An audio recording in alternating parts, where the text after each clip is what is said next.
Hola, continuamos con nuestras clases de física de segundo de bachillerato. Estamos con el bloque 3, ondas y óptica. Y en el vídeo anterior estuvimos analizando de una manera cualitativa las características de las ondas e hicimos algunas clasificaciones. Y ya en el vídeo de hoy pues vamos a intentar de alguna forma deducir una expresión matemática para nuestra onda, ¿no? Para poder estudiar la onda desde un punto de vista cuantitativo. Pues bien, vamos a suponer un pulso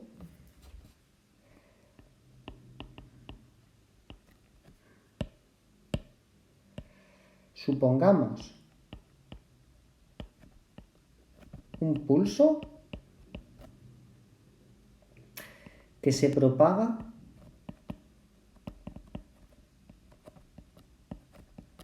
de izquierda a derecha a lo largo de un muelle o de una cuerda.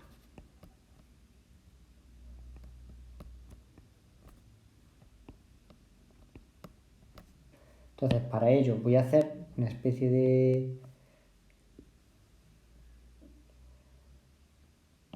dibujo para que lo podamos ver. Este de aquí lo vamos a repetir.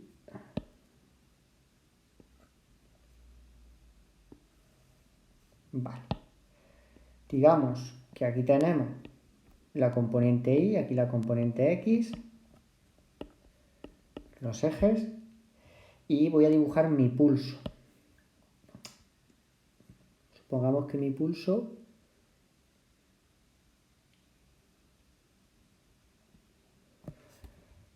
lo vemos en t igual a 0. Observamos que el pulso está justo en el eje vertical y cuando transcurre un tiempo,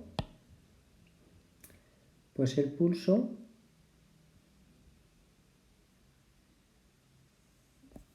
se ha desplazado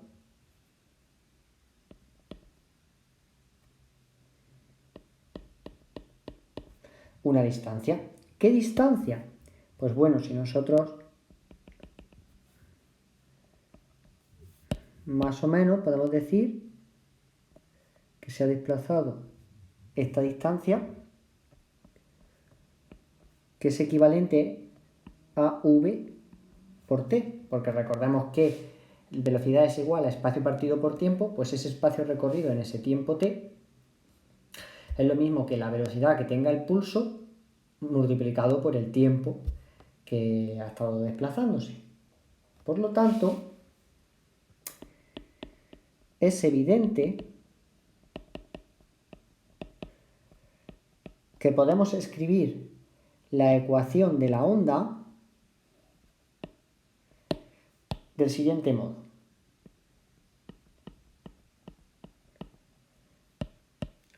Una función y o f que depende de x y de t va a ser una función x menos vt si la onda se desplaza de izquierda a derecha y la onda y de xt va a ser una función con un argumento x más vt si la onda se desplaza de derecha a izquierda. Bueno, ya habrás podido pensar que me he adelantado o que he corrido mucho, porque directamente te he planteado una expresión, y he dicho, pues estas van a ser nuestra expresión de nuestras ondas. Pues bueno, vamos a explicarla tranquilamente para comprender por qué esta es la expresión de la onda, ¿vale? Fijaos que si analizamos los dibujitos, vemos que en cualquier momento t, uno hace una foto de la onda, del pulso, o de la onda en general, da lo mismo. Y entonces observa que el pulso está en un lugar. Supongamos en el ejemplo que hemos dibujado en el caso T.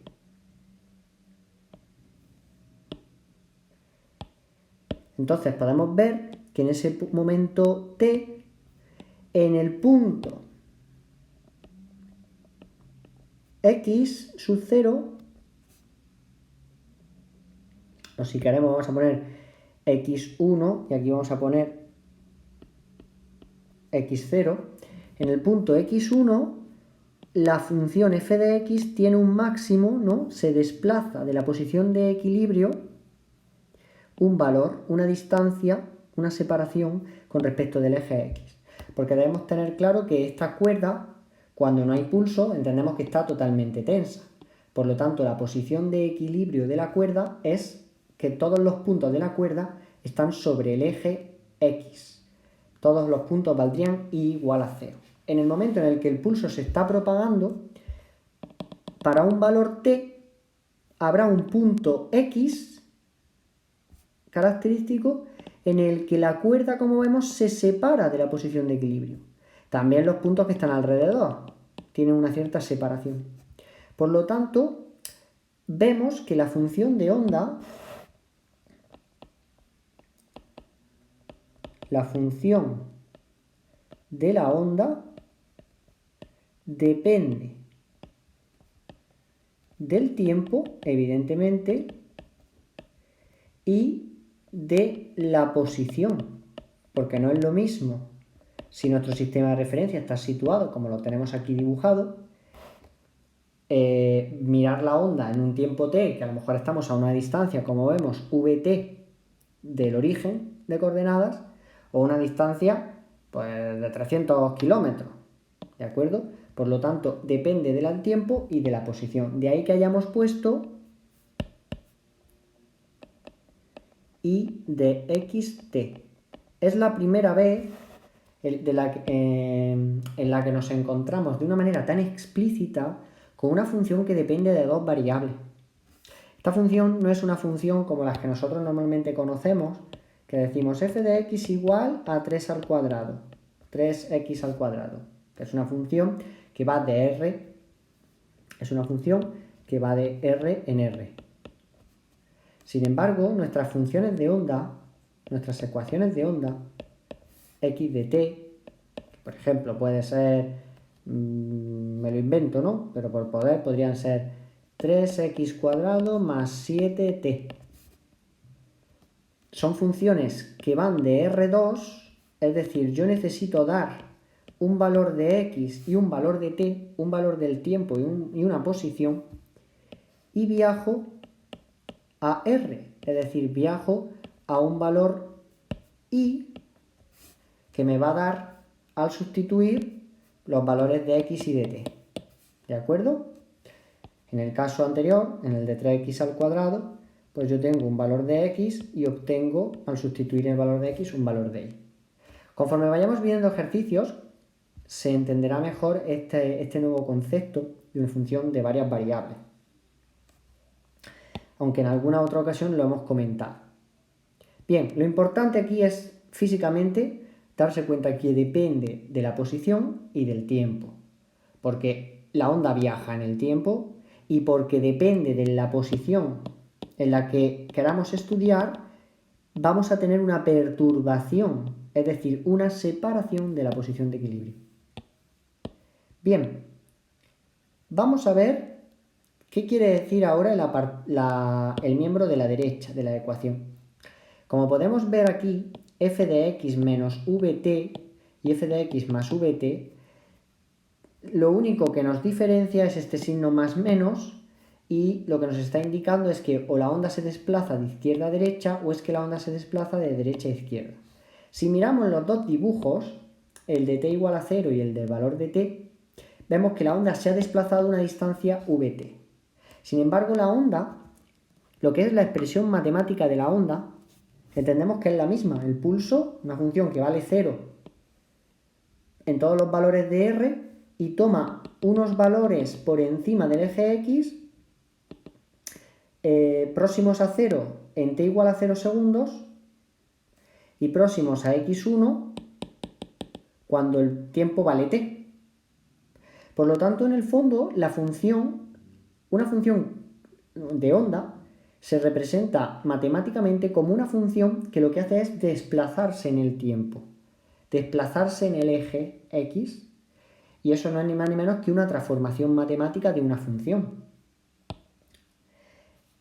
¿Qué ocurre, por ejemplo, a la función f de x igual a x cuadrado más 2? Pues que si nosotros representamos la función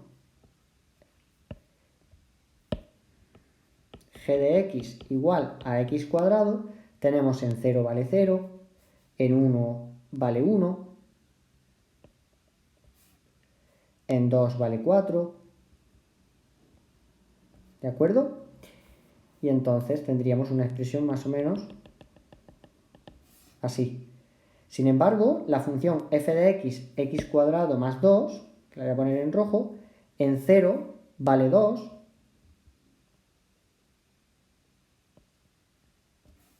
en 1 vale 3,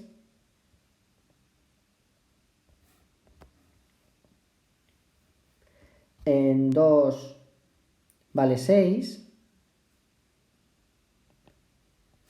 Por lo tanto, vemos que esa expresión se ha desplazado. Es una función, también una parábola, estamos representando solamente la rama positiva, pero es una función que se ha desplazado hacia arriba.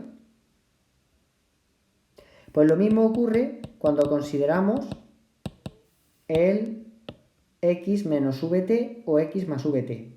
Lo que está ocurriendo ahí es que la función, como está dentro del argumento de la función f, si aparece con un signo menos, lo que hace es desplazar la función de izquierda a derecha. Y si tenemos la función en el argumento dentro del vt con un más, nos está desplazando la onda una distancia vt de derecha a izquierda. ¿De acuerdo? Esto lo podemos decir por escrito. El viaje o propagación de la onda se expresa matemáticamente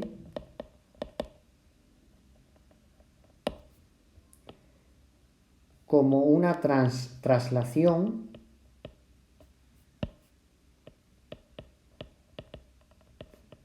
de la función en el eje X.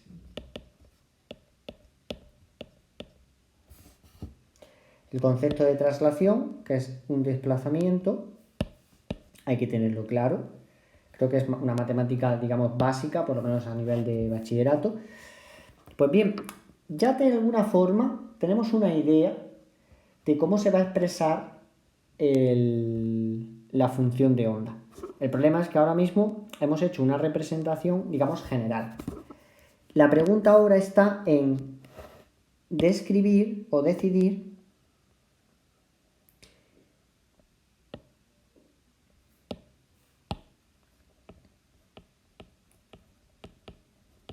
qué expresión o forma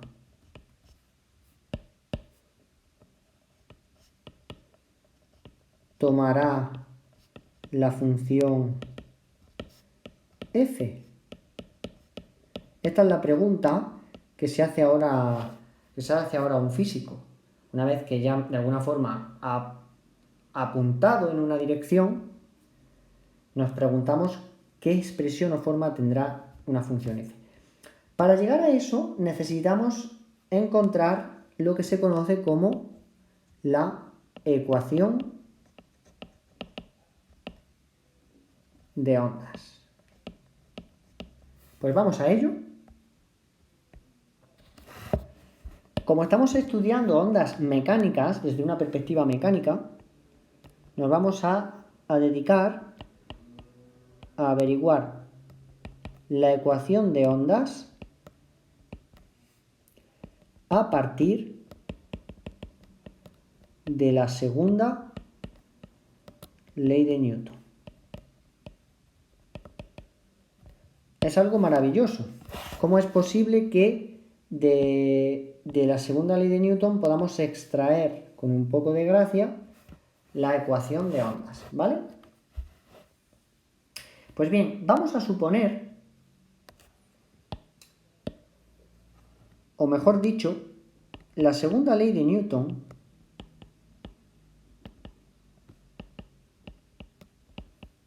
predice la existencia de ondas si actúa una fuerza restauradora de tipo lineal. Vamos a suponer una fuerza restauradora de tipo lineal. Recordemos que eso es algo similar o idéntico al movimiento armónico simple. Recordemos del día inicial, de la introducción, que a partir de ese estudio de oscilaciones de los osciladores podemos llegar al concepto de onda. Entonces vamos a suponer obtengamos dichas ondas estudiando una cuerda, que es el sistema más sencillo donde podemos producir, como sabemos por los fenómenos físicos, ondas unidimensionales. Bien, voy a poner aquí un dibujo, un esquema. Evidentemente ahora no voy a dibujar la onda directamente o la cuerda completa, sino que por comodidad voy a dibujar un trozo de cuerda. Imaginemos que esto es un trozo de cuerda. Voy a intentar hacerlo un poquito mejor.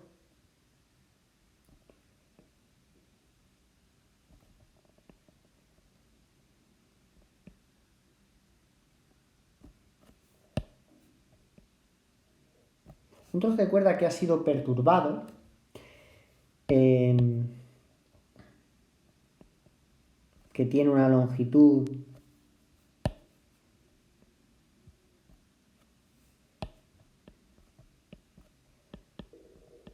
delta x y que vamos a suponer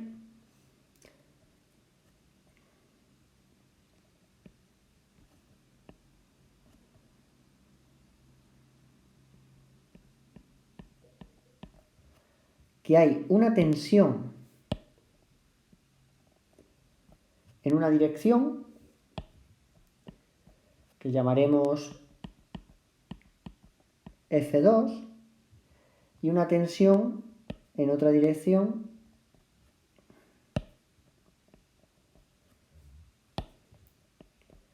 que llamaremos F1. Aquí estaría el punto 1 y el punto 2 y vamos a tener unos ángulos. Dichas fuerzas, dichas tensiones forman unos ángulos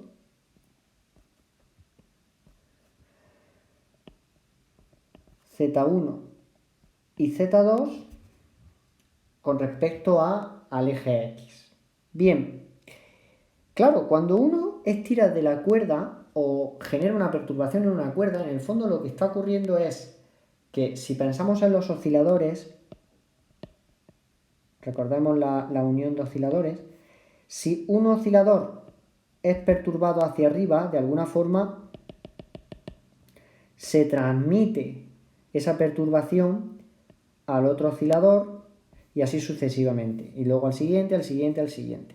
Entonces, esa perturbación que se transmite podemos interpretarla como una tensión, como que la cuerda, al estar los elementos unidos, pues de alguna forma están sufren cuando un trozo de la cuerda se perturba de la posición de equilibrio, se modifica, sufre la tensión, la fuerza con respecto a los otros, ¿no?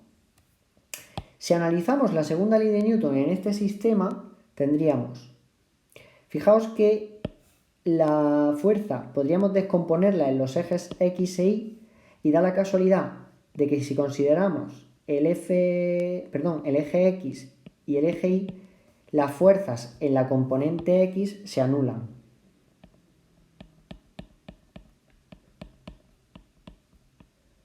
Se anulan mutuamente F1X y F2X. Sin embargo, si analizamos la componente Y, vamos a tener F1Y más F2Y, que va a ser igual.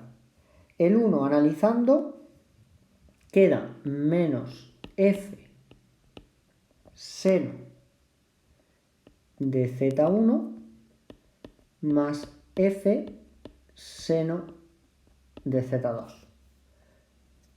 O lo que es lo mismo, podemos sacar factor común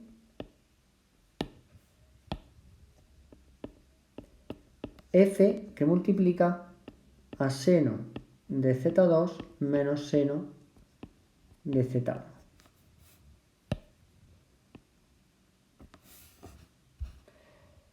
Muy bien.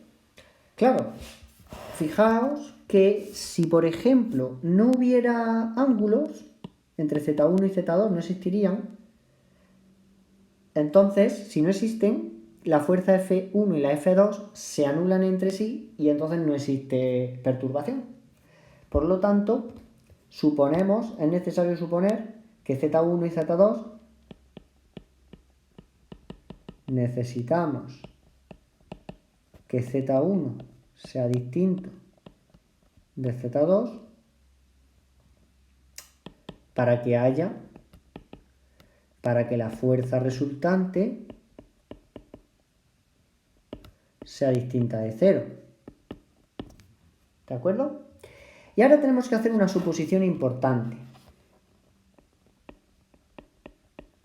Porque claro, resolver la expresión esta nos ocurre igual que nos pasaba con el péndulo. No sé, remito al vídeo donde explicamos el péndulo simple para el caso del movimiento armónico simple. Como la segunda ley de Newton predice la existencia de ondas, sí, solo sí, sí, entendemos nosotros, actúa una fuerza restauradora de tipo lineal, esta fuerza no es tipo lineal, es tipo senoidal, es trigonométrica. Entonces tenemos que reducir o, de alguna forma, aproximar esta fuerza a una fuerza tipo lineal. Para ello hago la siguiente suposición.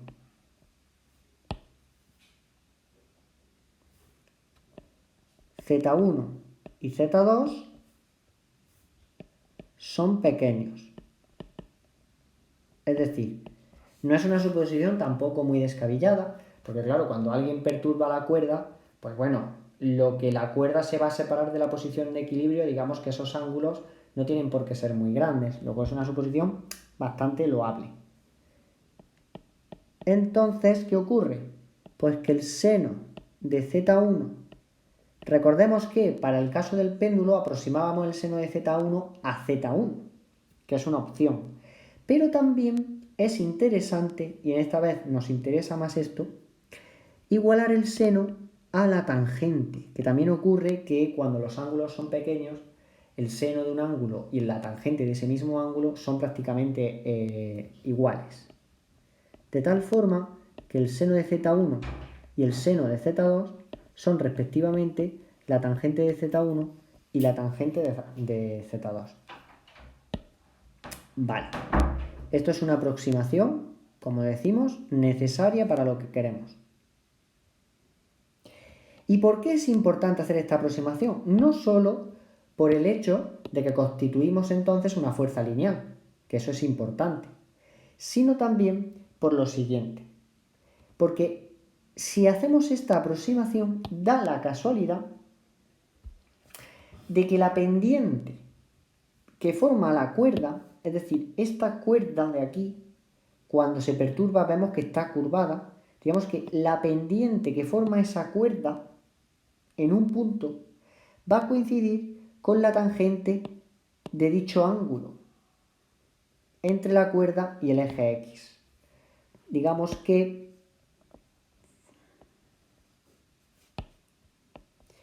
si uno tiene una expresión, por ejemplo, esa función, o mejor aún, vamos a hacer la función en azul, esa función que podría ser la cuerda, si uno selecciona un punto y traza la tangente por dicho punto, en el fondo ahí tiene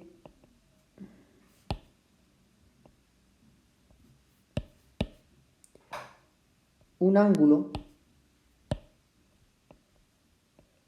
alfa que tiene un delta x, forma un triángulo donde tenemos un triángulo rectángulo donde tenemos un cateto que vale delta y y un cateto que vale delta x. Y la tangente de alfa, esto lo sabemos por el cálculo, por ejemplo, de la recta tangente en un punto a una función, esto es delta y partido delta x. ¿De acuerdo? Claro, esta aproximación o esto de aquí, en el fondo, que es como calcular la pendiente de la recta tangente, sabemos que en el caso de paso al límite, cuando yo hago el delta y el delta x, hago el límite, cuando estas distancias tienden a cero, en el fondo lo que estoy calculando es una derivada. En realidad estoy haciendo la derivada entre una y otra. Sí es importante darse cuenta que aquí utilizo, en vez del término derivada, la d, utilizo el simbolito de derivada parcial, porque de entrada uno no puede saber si esa función, es decir, esta función que nosotros vamos a utilizar, que es la perturbación, esa fuerza de perturbación de la cuerda, depende de una variable o depende de varias variables. Pero bueno, para nosotros entendamos derivada y ya está, ¿vale?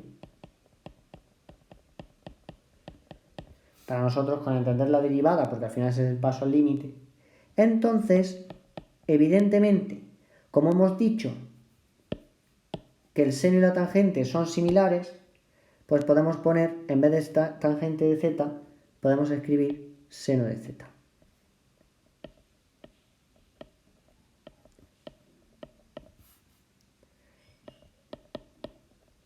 Por la aproximación.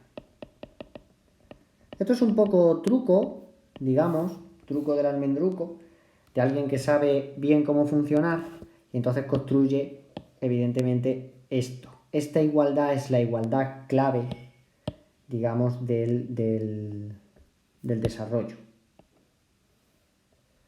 Construir ese seno como la derivada de y con respecto de x. ¿Y por qué es clave? Pues porque fijaos que ahora, entonces yo puedo reescribir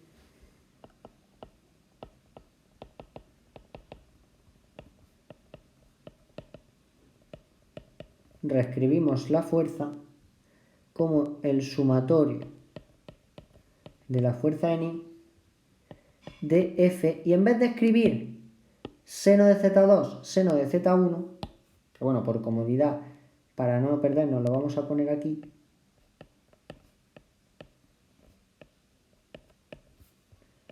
esto igualmente va a ser igual a F, paréntesis, o corchete, parcial de I con respecto de X, en el caso 2, menos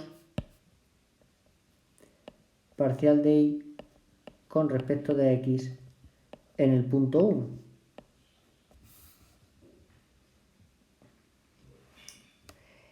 Y ahora esto de aquí llega otro punto importante de este desarrollo.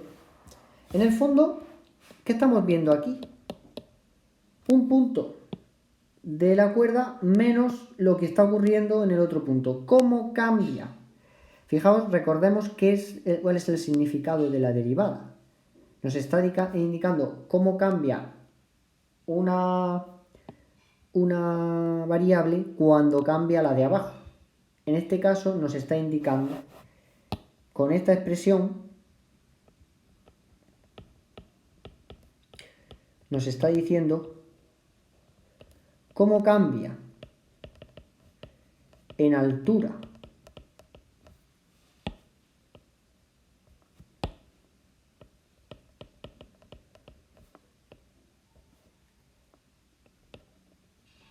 un punto, o cómo cambia la altura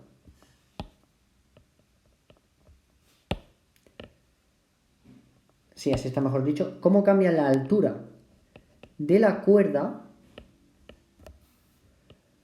cuando nos desplazamos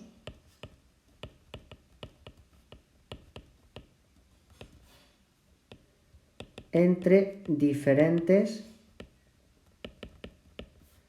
puntos de la cuerda. Si nos venimos aquí se va a ver estupendamente. Aquí tenemos infinitos puntos de la cuerda y nos está diciendo cómo cambia la altura de la cuerda conforme yo me voy moviendo por la cuerda. Y me doy cuenta que hay puntos en los que, ostras, hay cambio en la altura. Durante muchos puntos esa variación es cero, porque me estoy moviendo y veo que no hay cambio en la altura. Sin embargo, hay puntos, que es por donde va la perturbación, que es donde verdaderamente se produce ese cambio. Es sin duda maravilloso que las matemáticas de una forma tan simple, incluso haciendo esa suposición, esa aproximación, nos proporcione directamente que la perturbación, que a fin de cuentas es la fuerza total, no es ni más ni menos que el valor de dicha fuerza multiplicado por la variación, porque hacer una diferencia es una variación, entre las diferentes alturas que adquiere la cuerda entre el punto 2 y el punto 1. Y ese punto 2 y ese punto 1 lo hemos escogido dos puntos cualesquiera de la cuerda, por lo tanto eso es una expresión general. Es prácticamente ya la ecuación de ondas. Lo que pasa que aquí interesa darle una vuelta de tuerca más.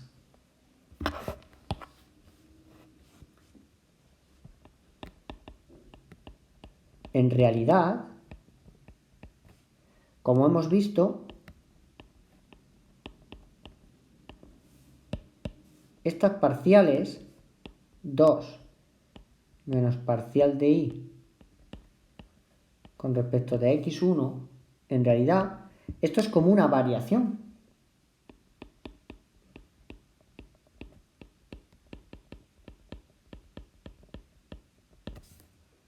De modo que podemos escribirlo tal que así. En realidad esto es una variación, ¿verdad? Y esa variación en el fondo, ¿sobre qué está hecha? Pues esa variación en el fondo lo que estás haciendo es trabajar desplazándote entre distintos valores de x. Sin embargo, si lo que tú quieres es hacer cada vez más pequeña esta variación,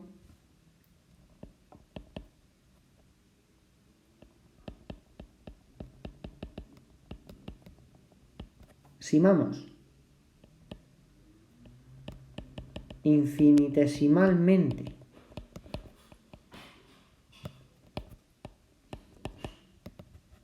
los puntos 1 y 2 de la cuerda,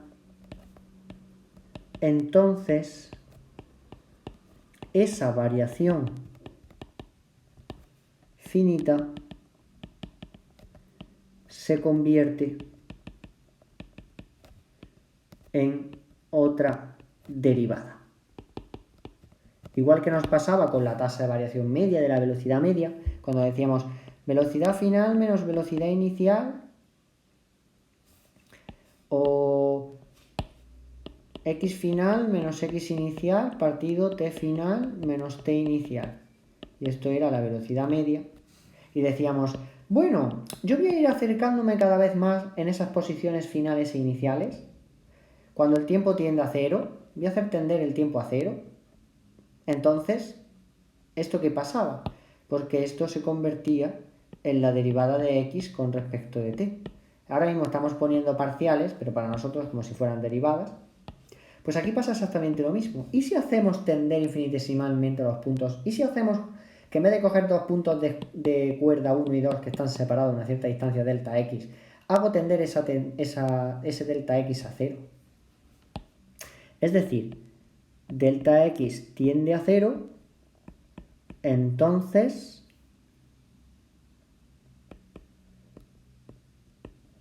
esto, que es una variación finita, se convierte en la derivada de x de lo que hay dentro.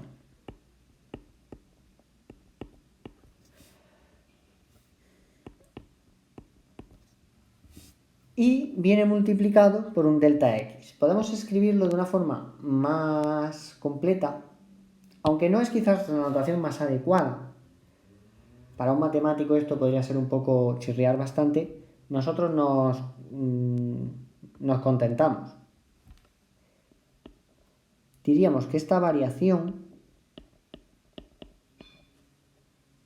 aquí lo importante es darse cuenta que lo que estamos haciendo es hacer tender ese intervalo, esa distancia entre los puntos 1 y 2, hacerlos tender a 0. Ese es el elemento global. Si eso lo entendemos, pues bueno, ya las matemáticas pues quedan un poco difusas. Porque es cierto que aquí entramos en unos conceptos un poco más... Como digo, esto de alguna forma se convierte cuando delta x tiende a 0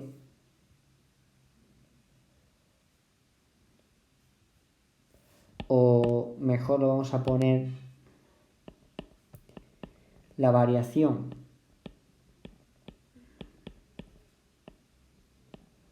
partido delta x y multiplicado por delta x, esto cuando delta x tiende a 0 lo podemos convertir en una derivada de x con respecto de y, de y con respecto de x, de nuevo delta x, o lo que es lo mismo, la derivada segunda de y con respecto de x dos veces multiplicado por ese delta x. ¿De acuerdo? Luego este sería como el paso al límite. Vamos a hacer esto un poco más grande.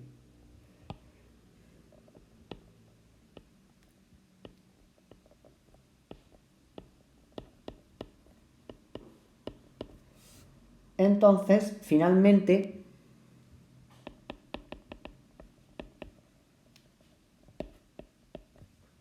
nuestro sumatorio de fuerza en la componente y es la fuerza F derivada segunda de y con respecto de x dos veces delta x. Como digo, esta parte del trabajo, del desarrollo, es quizás el más extraño, el más complejo. Con quedarnos con el que nos acercamos entre los dos puntos es más que suficiente. Y ahora viene una transformación que también es, digamos, un poco de... pues que nos conviene, nos interesa. Ahora supongamos, y con esto ya terminamos, que m es la masa de la cuerda, L la longitud de la cuerda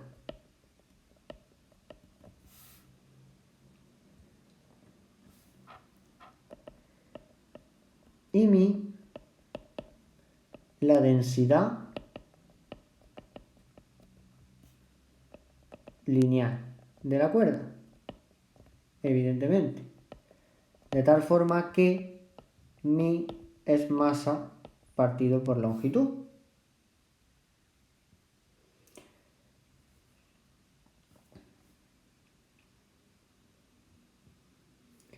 Entonces podemos escribir la masa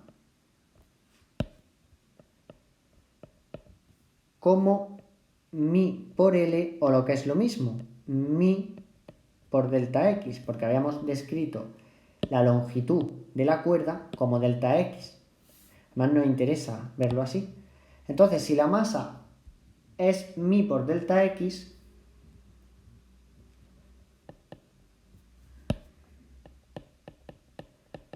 aplicando la segunda ley de Newton, finalmente, es decir, que la fuerza es masa por aceleración, nos va a quedar que el sumatorio de Fi tiene que ser igual a F parcial de I dos veces con respecto de X dos veces, delta X, que va a ser igual a masa por aceleración I.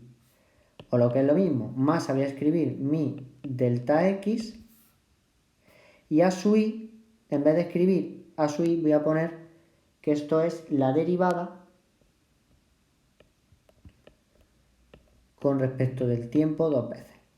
Recordemos que la aceleración es la derivada de la posición con respecto del tiempo dos veces, y como es la componente I, pues en vez de poner X voy a poner una Y, donde a su I es la derivada de la posición con respecto del tiempo dos veces. Entonces, finalmente,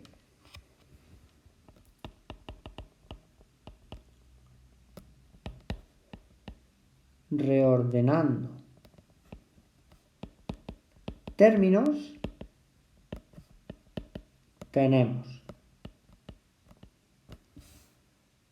que, vamos a escribir aquí de nuevo,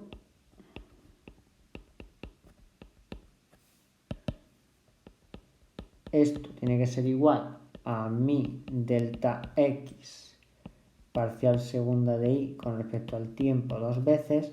Vemos que el delta X se me va con el delta X, y entonces voy a ordenarla como a mí me interesa,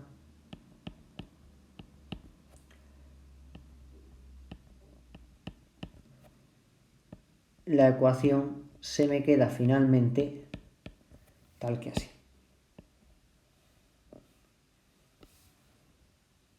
Y esta va a ser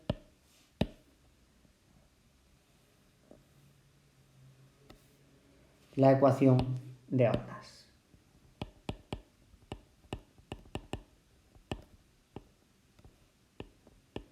Por lo tanto, partiendo de la segunda ley de Newton y de aplicar la segunda ley de Newton y un poco de aproximación, llegamos a una ecuación que os digo que va a ser la ecuación de ondas. Y además, fijaos qué cosa más interesante. Donde además la velocidad es igual, la velocidad de propagación de la onda es igual a la raíz cuadrada de la fuerza partido por la densidad lineal de la cuerda. Y digo, ¿por qué yo sé que eso es así? Pues ahora lo vamos a ver.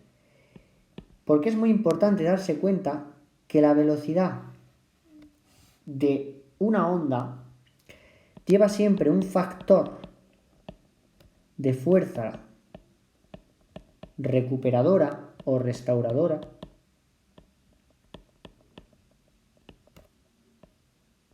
dividido por un factor de masa inercial.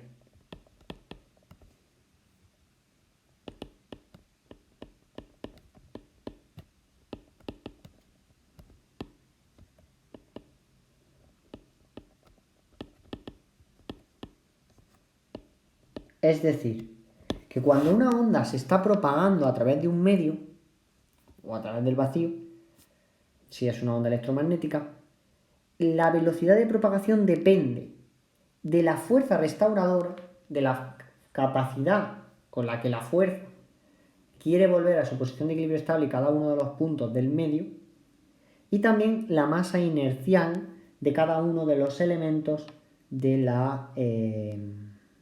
del medio, ¿de acuerdo? En el caso del vacío, para una onda electromagnética, esa velocidad equivale a la velocidad de la luz, c. ¿Y por qué digo que v es esto?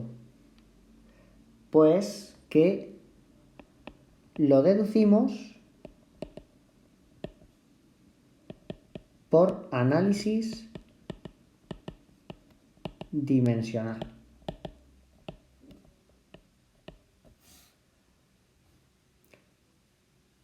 ¿Y en qué consiste el análisis dimensional? Pues consiste en definir esta ecuación de aquí con la ecuación de onda y ver que el término mi partido por f, dado la vuelta y raíz cuadrada, equivale a metros partido por segundo al cuadrado. Vamos a comprobarlo. Si yo hago la parcial de i con respecto al tiempo dos veces de la ecuación de onda, esto sabemos que es la aceleración. Y sabemos que esto es metros partido por segundo al cuadrado. Que eso en análisis dimensional se pone como longitud, que es la metros, por el tiempo elevado a menos 2. La parcial segunda de i con respecto de x dos veces, esto es longitud a la menos 1. Porque lo que tenemos es una y partido por un x al cuadrado, te sale longitud a la menos 1.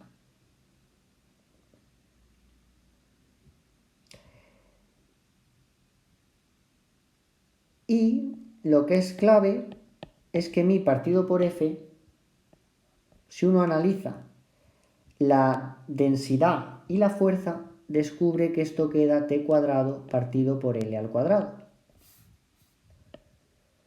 Como la velocidad es longitud partido por tiempo, es decir, metros partido por segundo, entonces si yo a esto le doy la vuelta, obtengo l cuadrado partido t cuadrado, y si le pongo su raíz cuadrada,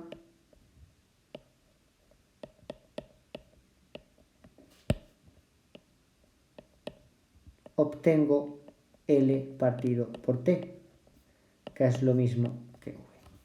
Esto del análisis dimensional es una de las herramientas más utilizadas en física. ¿Por qué? Porque nos permite encontrar a partir de factores o constantes que pueden parecer a priori que no tienen conexión ninguna con otras magnitudes que sí conocemos, pues vemos que aplicando el análisis dimensional, viendo a qué equivalen las unidades, podemos encontrar magnitudes, digamos, pues más sencillas o más familiares. En este caso, dividir la densidad por una fuerza, pues eso es algo en principio un poco extraño.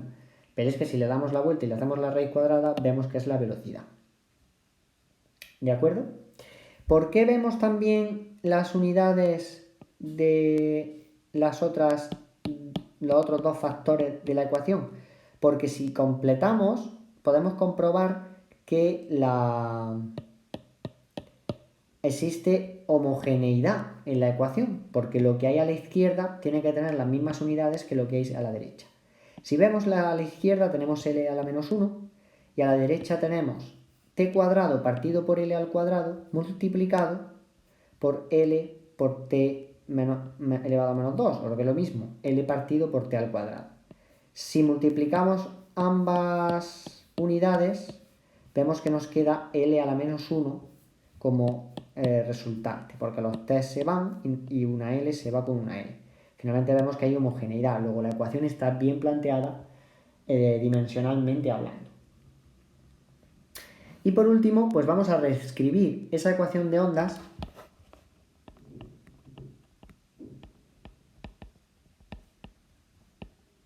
la ecuación de ondas se puede reescribir incluyendo la velocidad.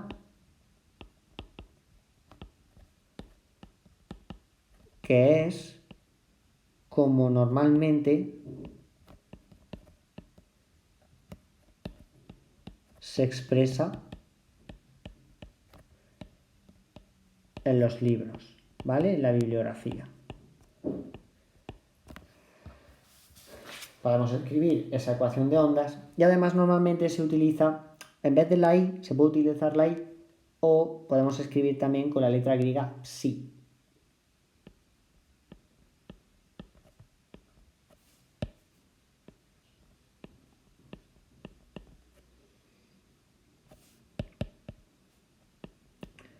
La derivada segunda de psi con respecto de la posición es igual a 1 partido v al cuadrado, la derivada segunda de psi con respecto al tiempo 2 veces. Y esta sí es de nuevo la ecuación de ondas general, digamos, ecuación general de las ondas, donde psi de xt es la función de onda.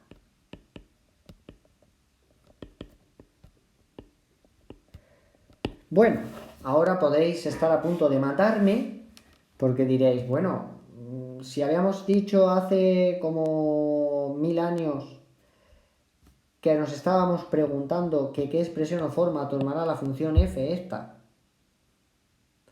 del demonio, y hemos dicho que para eso necesitamos una ecuación de ondas, o sea, hemos dado una vuelta tremenda para llegar a una ecuación y todavía no tener esa función de onda.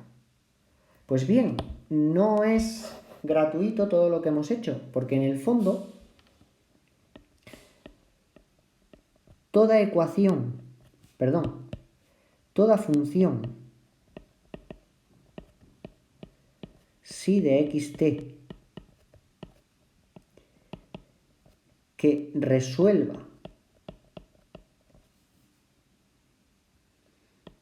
la ecuación de ondas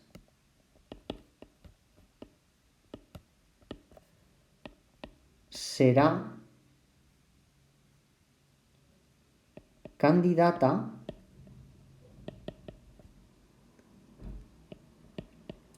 a ser la función de onda que represente matemáticamente a las ondas. A las ondas físicas. A las ondas reales, digamos, ¿vale? Ahora solamente tenemos que encontrar una función que yo la pongo aquí, la derivo 2 veces con respecto a la posición, la derivo 2 veces con respecto del tiempo, las igualo y 1 partido por v al cuadrado como factor ahí y se cumple la ecuación, ¿vale? Que cumple o que resuelva o que sea solución de la ecuación, pues será nuestra candidata. Hemos reducido el problema a resolver esa ecuación.